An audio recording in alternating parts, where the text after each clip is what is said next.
Kung nag-ML ka, dapat alam mo to. Ito ang mga basic mechanics na mahalaga sa game. So alam naman natin na kapag mas marami kayo sa jungle, mas magkakaroon ng damage reduction ang jungle monster. Pero alam mo ba, na sa unang mga segundo ng laro, pagka-spawn ng jungle, wala pa itong damage reduction. Kahit marami kayo doon, magkabuhay ng jungle, nag-skill 1 ako at ang damage ko ay 391. Pero nang lumipas na ang ilang segundo, nung ako ay nag-skill 1 ulit, ang naging damage ko ay 157. Kasi nga, pagka-spawn ng jungle, wala pa itong damage reduction na nare-register. Kahit 5 pa kayo dun. Ibig sabihin, kung gusto nyo mag-leash, pagkabuhay ng jungle, ibato nyo lahat ng skill nyo.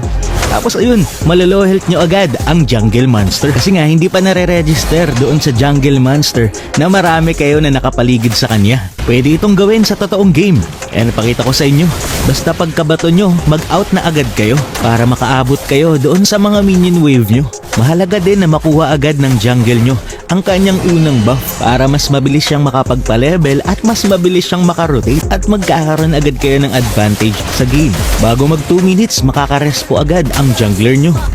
Tapos, kapag mas mabilis niya din nakuha ang buff, halos magiging kasabayan ng turtle yung buff sa pag-spawn.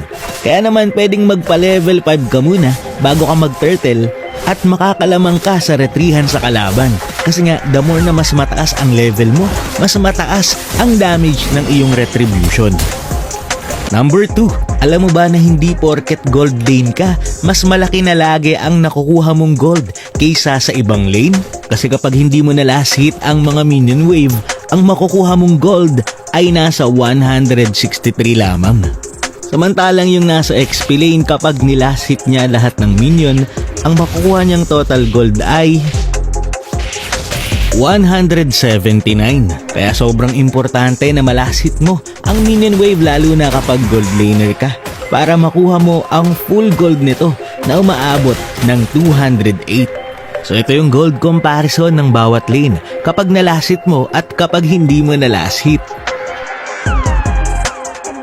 Pangatlo, etong crab na to ay isa sa pinakamalaki ang binibigay na gold sa buong game. At kailangan mong maalala na nag-i-spawn ang crab na ito every 1 minute.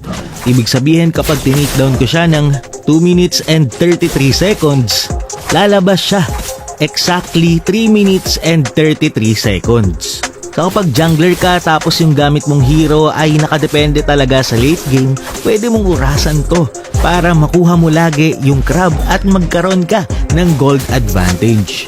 So ito nga pala ang gold na makukuha mo sa bawat jungle monster para alam mo kung alin ang uunahin mo. Yun lamang for this video. Maraming salamat sa panonood and to God be the glory.